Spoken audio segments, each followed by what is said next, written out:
Hi, welcome back to For Teachers. A couple of months ago we posted a behaviour management tips video and it ended up being one of the most popular videos on our channel. So we decided to make a new part 2 to that behaviour management video, and we're going to focus on do's and don'ts for your first year of teaching. Okay, so we're going to split ourselves into do's and don'ts. Katie, do you want to do the do's? I will do the do's if you do the don'ts. I'll do the don'ts. So the don'ts are the things you don't want to do, particularly we're thinking about if you're a new teacher or if you're an NQT, what are the kind of pitfalls you don't want to fall into, and Katie's going to focus more on the positives then, so the things you really want to do and hammer home in those first few weeks. Like the yin and yang. Yeah, I'll be yang. I'll be yin. Okay.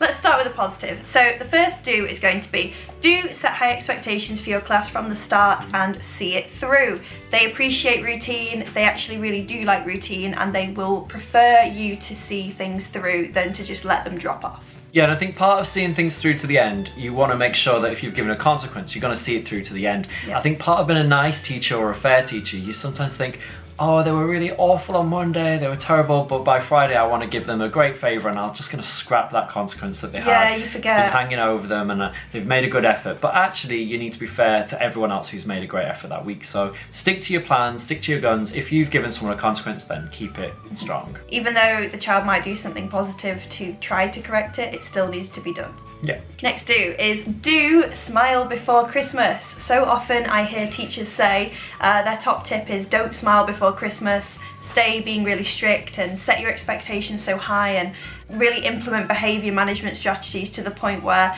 you're kind of not being yourself. And I would say do smile before Christmas. Smile on the first day, smile every day. I think when it's your first class it can be very hard because you kind of think like, I want to go in there, be as tough as I can be, and I want to prove to the staff and the other children, all the other kids, that I am the tough teacher and I mean business and I'm no nonsense. But I think that's really hard to maintain, and I think it's best to just be yourself really. So stick to your guns. Yeah, always make sure that you are going to not scare kids into submission. Anyone can come into your class and just be like, this kid needs to sit down and this kid needs a consequence and they're going to miss a whole week of playtimes. Yeah. But it's not feasible, it's not realistic, and you can't manage that. So make sure that you are the one that's dealing with this, and that you're going to make sure that the consequences are fair, that they're managed, they're seen through to the end. The next do is, a long time ago Ryan and I received some training. Go for it. A while ago, Ryan and I received some training while we were working at our old school, and it was about the pros of using PIP and RIP for your behaviour management. So it was by a guy called Jason Wangbala. We've linked it down in the description. PIP stands for praise in public, and RIP stands for reprimand in private. So it's the idea that if a child does something really good, you scream and shout about it, you let the room know, you hold up the work, you make them feel really, really proud of themselves. And if they do something that needs to be sorted out or dealt with, try not to scream and shout it in front of the class. Try to take them outside of the room if you're able and talk to them in private.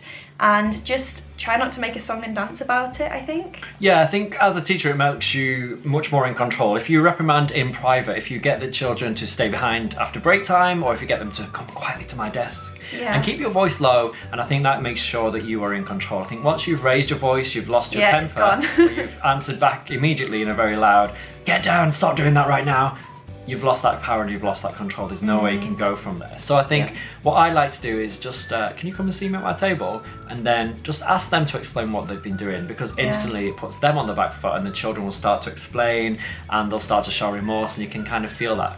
I think if you argue straight away, why are you doing this? Then they have that temptation to answer back. And then before you know it, that's made you even more angry. So I think you need to control the situation, and I think it's best to be in control by to use your smooth, cool voice. Don't raise your temper. What's that voice? I just use it all the time, so I just whisper and like, what's going on? Is there something wrong today? And then they just get really drawn into them. Yeah, like maybe there is something wrong today. And it actually makes you look very caring as well, to think that there must be something different because you're not normally like this.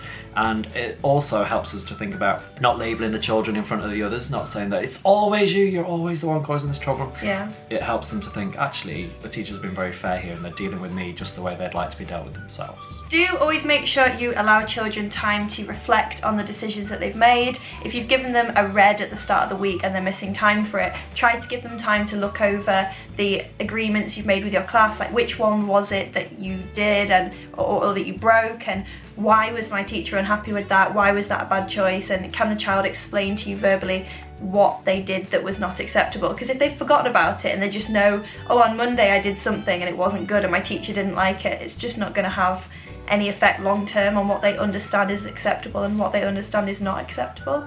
Yeah, I think often if children are getting consequences regularly, negative consequences, then they often start to feel that I am the naughty child, or I've been labelled as a naughty child, or my teacher doesn't like me, they think I'm naughty, something like that. So I think it's really important, as Katie said, always explain which rule has been broken, why they think they've had the consequence, really make it sure that it's a reflection point for them, and they've got that time to start to reflect about what can I do better next time, or how could I have handled this in a different way. Always acknowledge the positive behaviour in your class. So for example, if there is a group of children that are always being really positive, do mention them, do show that this is like what I expect. Oh, these children are sat so nicely, look at this amazing group work they've produced. Oh, I'm really happy that you're always following the rules, because that has an indirect effect on the negative behaviour in the classroom. So try to acknowledge them as much as possible, but on the flip side... Yeah, what you really don't want to do is to compare two children directly, whether it's, wow, Sarah in the back of the class, she's always getting the answers right. Why can't you try a little bit harder? Why aren't you like Sarah? Yeah, it really makes it frustrating for the children to feel that they're always never been an individual, or they've never been recognised as a unique person. And I think equally we all fall into that trap of saying, wow, your sister was so great at maths, what went wrong with you? Yeah, kind of like, where are you going to pick up your ideas? So I think it's really important, don't compare children directly. Make sure that you stick to that ethos that every kid is different and special in their own unique way, and that comes through in your praise, really. So find something that you can praise each kid for. There's always something. Yeah, there's always got to be something, whether it's the artwork, the creativity, their friendliness, their kindness. Find something that you really like about that kid and make it happen for them, make it really positive. Try to be the one in the class that deals with problems. For example, try not to make your TA take the behaviour out of the room and sit with a group of children outside, like the naughty children, while you continue your lesson. You take time with them to go through the decisions they've made and talk about the correct behaviour that you expect in the classroom. Try not to palm it off on someone else. Yeah, so the don't is very clear, that you don't want to expect other people to take on your burden or your consequences for you. So if you've given a consequence, you have to be the one to stick it through to the end.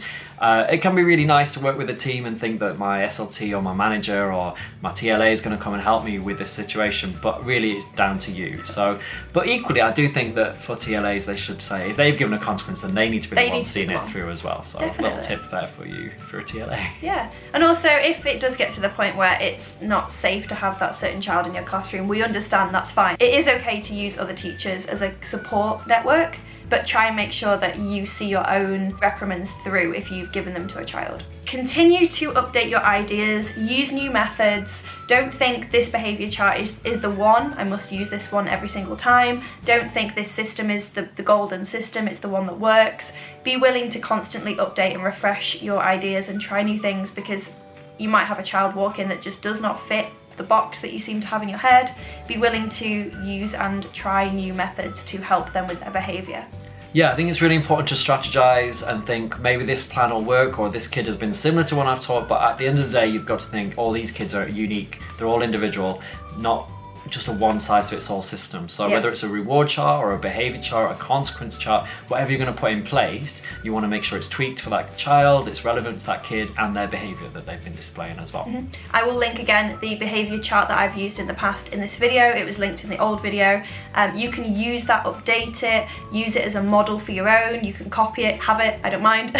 But make sure that, you know, you change it depending on the situation that you're put in with the child. I think that's really golden. It has to be unique to the needs of a child, because behaviour management is not just a structure that works every single time. And I think if it's not working, don't be afraid to just scrap it, try something new, or just get rid of it completely. Maybe it's just not going to work for that child. So.